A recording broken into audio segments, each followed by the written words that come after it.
Bismillah ar-Rahman ar-Rahim. This video is about set S that is defined using a given matrix A of size m by n. The set S is the set of all m-dimensional vectors z such that z is equal to ax. This means that z is in the range or column space of matrix A. Z is a linear combination of the columns of A. However, we have a constraint on vector x. The components of vector x must be unnegative. So the set S is the set of all m-dimensional vectors that can be written as matrix A times a vector x with non-negative elements. Why are we interested in this set? This set is relevant to optimization theory. It appears, for example, when we study the Farkas lemma and the KKT conditions.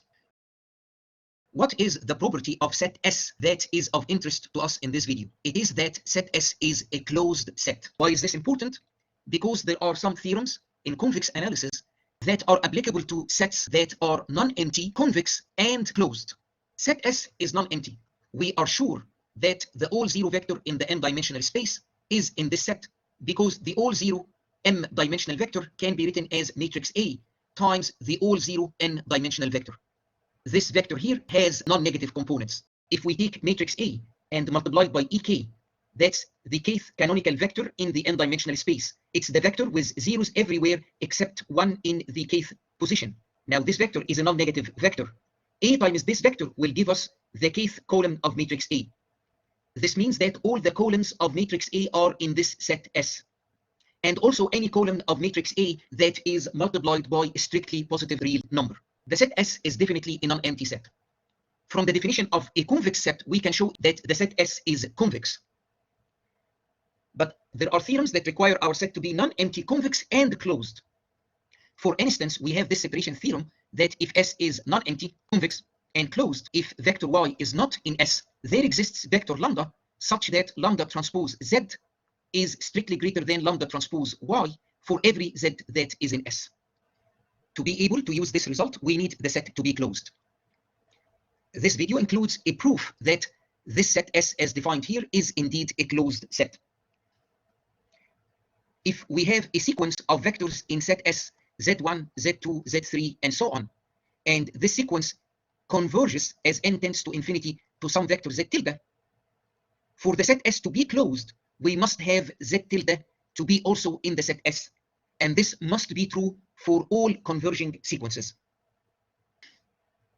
Before we actually prove that S is closed, we will need to spend some time thinking about vectors that are in the set S and how they are represented as non-negative linear combinations of the columns of matrix A.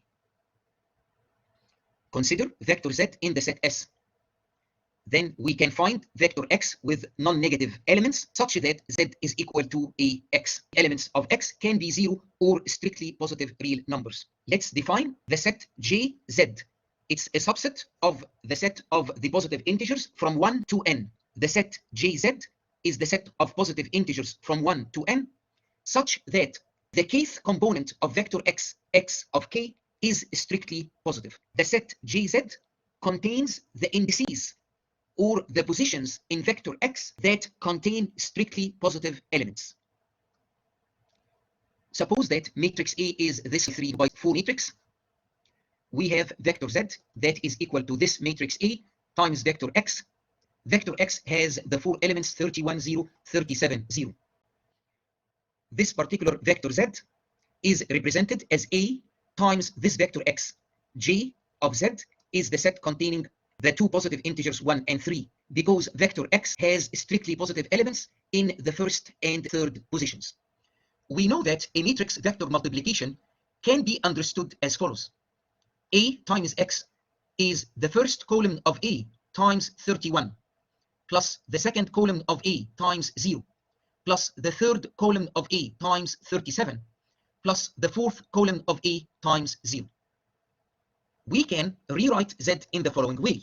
I can just keep the positive elements in vector x, and I put here the columns of matrix A that correspond to these strictly positive elements. Z can be written as a matrix in which the first column is 1, 3, and 13, and the second column is the third column in the original A matrix, 7, -7, and 0. So generally speaking, I can take a vector z that is in the set S, and I write it as ax. That's from the definition of set S itself.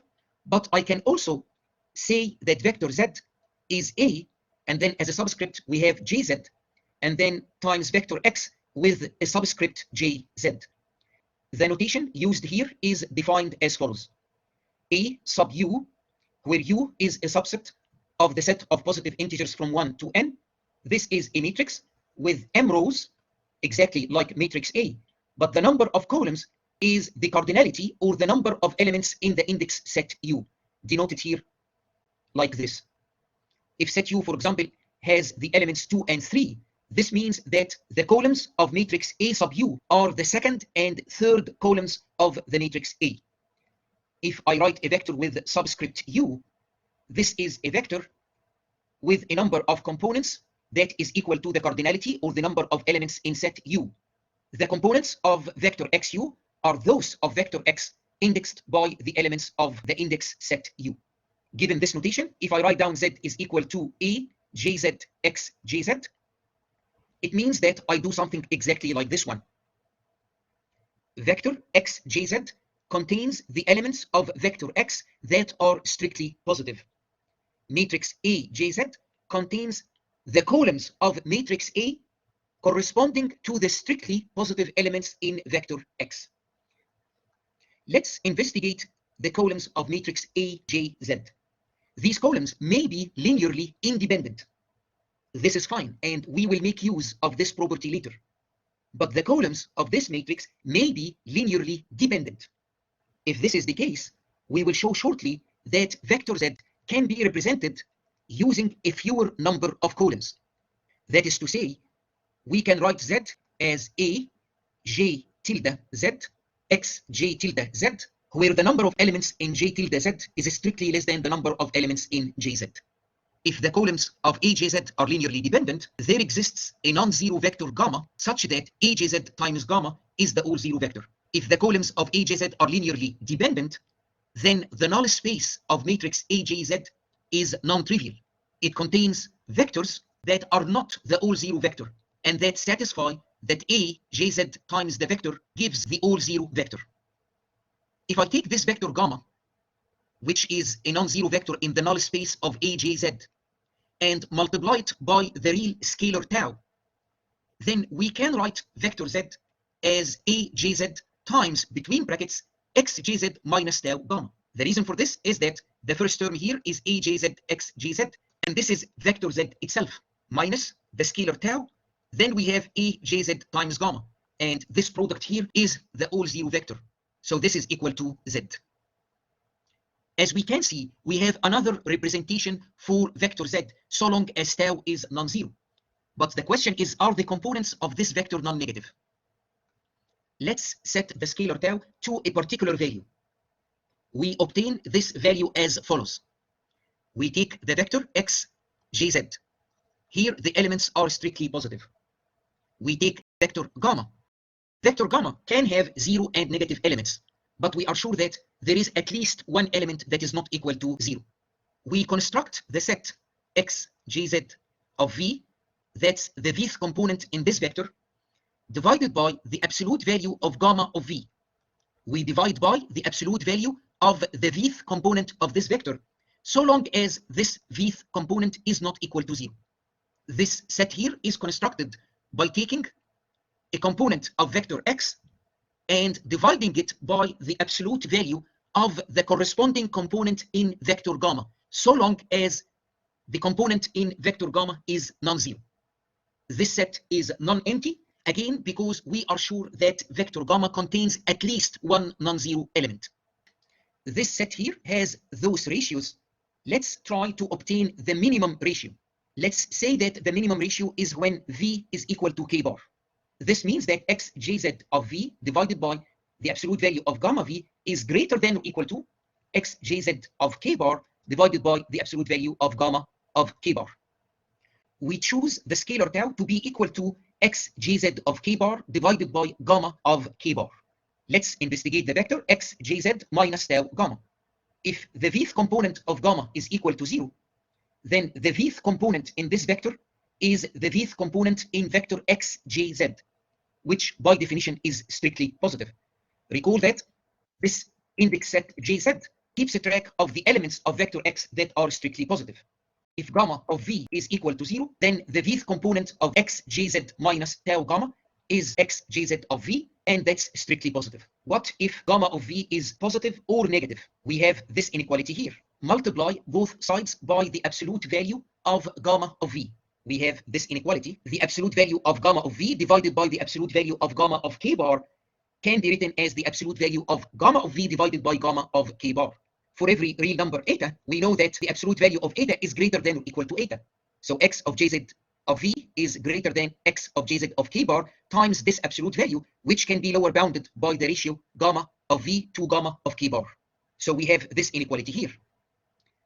Note that this is tau. What we have here is the Vth component of vector xjz minus tau gamma. This Vth component is greater than or equal to 0.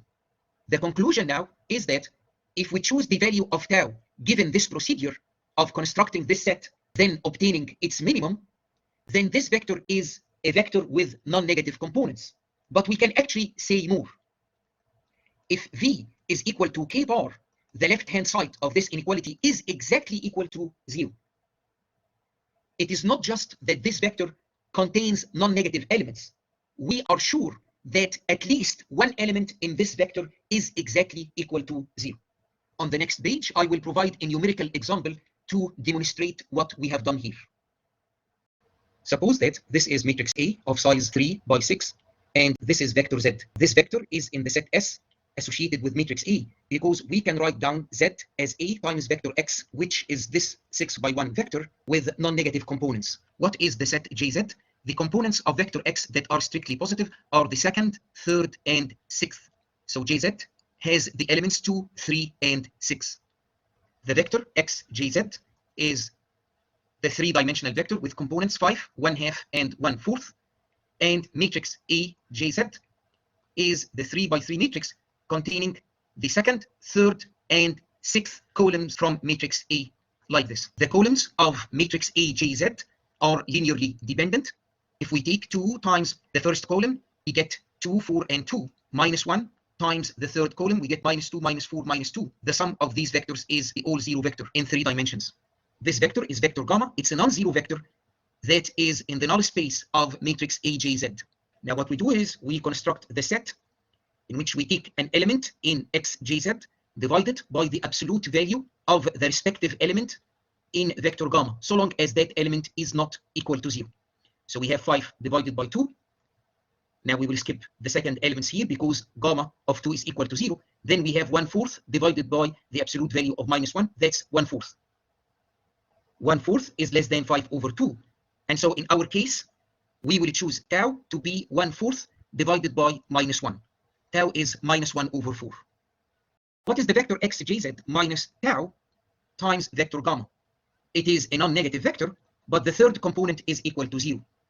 Vector z can be written as matrix A multiplied by this new vector. In other words, we can represent vector z as a strictly positive linear combination of the second and third columns from matrix A. We don't need the sixth column. This is the new representation of vector z.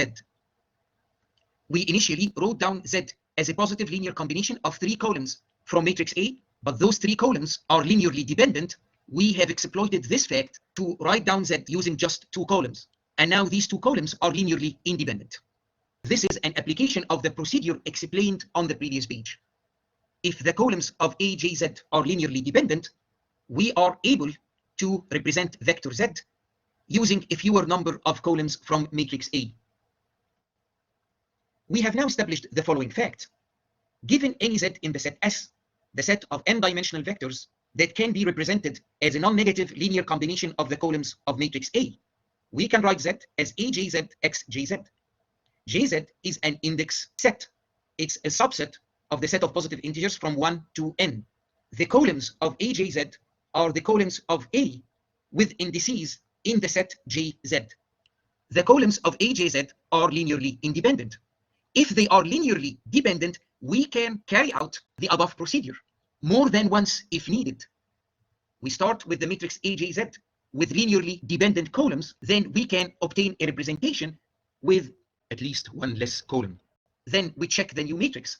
If it's full column rank, if its columns are linearly independent, we are done. If the columns are still linearly dependent, we can carry out this procedure again, and so on. Carrying out the above procedure, for every vector z in the set S, we can arrive at a representation in which the number of columns used to represent z is minimal, and those columns are linearly independent. If the columns of this matrix are linearly independent, then the matrix AJZ transpose times AJZ becomes an invertible matrix. Suppose that we have vector Q in the null space of some matrix B. So BQ is equal to the O0 vector. Multiplying both sides by B transpose, we also get the O0 vector. This means that if Q is in the null space of B, then Q is in the null space of B transpose B. The null space of B is contained in the null space of B transpose B. Now suppose that we have vector W that is in the null space of B transpose B. This means that B transpose B times W is the O0 vector. Multiply both sides by W transpose. W transpose BW, that's equal to the scalar 0. The left-hand side can be written as the L2 norm squared of BW, and this is equal to 0. Then the vector itself, BW, is equal to 0, indicating that W is in the null space of the matrix B. If we start with a vector in the null space of B transpose B, we end up with the vector in the null space of B itself. This means that the null space of B transpose B is contained in the null space of B. And we have the other containment. The null space of B is a subset of the null space of B transpose B. This means that the null space of matrix B for any general matrix B is equal to the null space of B transpose B. So the dimension of the null space of B is equal to the dimension of the null space of B transpose B. Then the number of columns of B minus the dimension of the null space of B is equal to the number of columns of B transpose B, which is the number of columns of B minus the dimension of the null space of B transpose B. From the rank nullity theorem, the rank of B is equal to the rank of B transpose B. So this digression here is to recall the fact that the rank of any general matrix B is equal to the rank of B transpose B. If matrix AJZ is full column rank, then the rank of AJZ is equal to the number of its columns. And this will also be the rank of this square matrix of a size equal to the number of columns of AJZ. This matrix is a full rank square matrix. It is invertible. So from now on, I can write down something like this, assuming that matrix AJZ is obtained as above. It is the matrix that we end up with after removing the redundant columns that are not needed in representing vector Z in terms of the columns of matrix A. Because this matrix is invertible, then AJZ transpose, AJZ inverse, AJZ transpose. If we take this matrix multiplied by Z, but Z is equal to AJZ times XJZ. Here we have AJZ transpose times AJZ multiplied by its inverse. So that's identity times vector X, that's XJZ. So we can use this matrix here to obtain XJZ knowing vector Z. Vector XJZ associated with vector Z is unique. If vector Z is assumed to have two representations using matrix AJZ with full column rank, then actually these two representations alpha and beta must be equal. And this is because the vector alpha minus beta is in the null space of AJZ. And since the columns of AJZ are linearly independent, then the only vector in the null space of AJZ is the O0 vector. So alpha must be equal to beta. Z can be written as AJZ XJZ, and XJZ can be written as AJZ transpose, AJZ all inverse, AJZ transpose times Z. Now we have the result that is needed so that we can prove that the set S is a closed set. Suppose that we have a sequence of vectors, Z superscript 1, Z superscript 2, and so on, and this is a converging sequence. Its limit is the vector Z tilde. Every one of those vectors is in the set S. The set S is closed if every converging sequence with vectors, each in S, has a limit that is also in S. Based on our previous investigation, we know that each vector in this sequence can be written as such: a matrix containing columns from matrix A and an associated vector X with strictly positive components. Every vector in this sequence will have an associated index set. How many index sets do we have? It's a finite number because the possible index sets are the subsets of the set of positive integers from 1 to n. That's a finite set. The number of possible index sets is finite. Now we have a sequence, an infinite sequence, with a countably infinite number of vectors.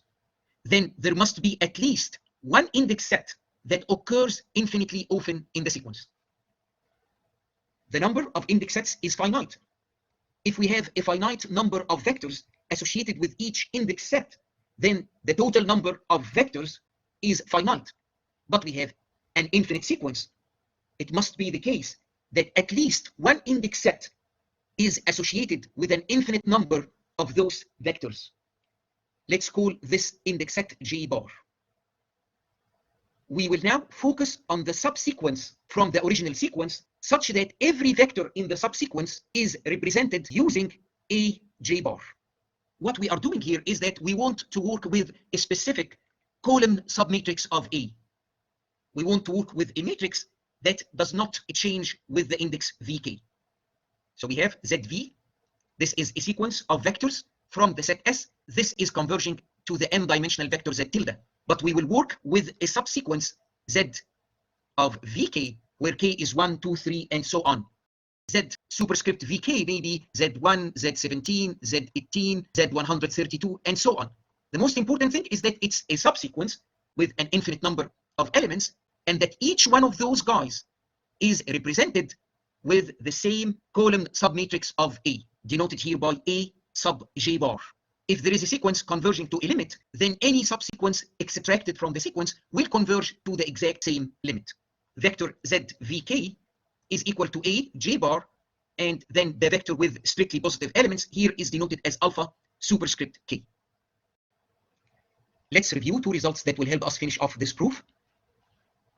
Suppose that we have a sequence of vectors and limit as v tends to infinity of qv is equal to q. Then we have a matrix B. What is the limit of bqv as v tends to infinity?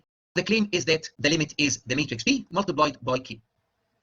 Multiplying each vector from the left by matrix B will result in another converging sequence of vectors whose limit will be the original limit Q multiplied from the left by matrix B. If we take the L2 norm of BQV minus BQ from the properties of matrix norms, this is upper bounded by the L2 norm of matrix B, that's the spectral norm or the maximum singular value of matrix B, times the L2 norm of the difference between QV and Q. We are given this limit statement, which means that this difference here can be made arbitrarily small. For every epsilon greater than 0, and for a sufficiently large small v, the difference between QV and Q has an L2 norm that can be made less than any arbitrary positive epsilon divided by the L2 norm of matrix B. This means that for a sufficiently large index small v, this difference here is upper bounded by epsilon over the L2 norm of matrix B times the L2 norm of matrix B, that's epsilon. This is exactly the definition of this limit statement here. For every epsilon, choosing small v to be large enough, we can make the L2 norm of this difference less than any arbitrary positive number. So this is true. Suppose that we have a sequence of scalars, h1, h2, h3, and so on, and everyone in this sequence is greater than or equal to the real number gamma. And suppose that this is a converging sequence. The claim is that the limit of this converging sequence must also be greater than or equal to gamma. If every number here is greater than or equal to gamma, the limit itself must be greater than or equal to gamma. And we can prove this quickly by contradiction. We can assume that the limit is L and is strictly less than gamma. From the limit definition, for every epsilon greater than 0, there must be a big V that is a positive integer, and such that for every small v greater than or equal to big V, the absolute value of HV and the limit L is less than epsilon. The same old story. For sufficiently large small v, this difference can be made as small as we wish.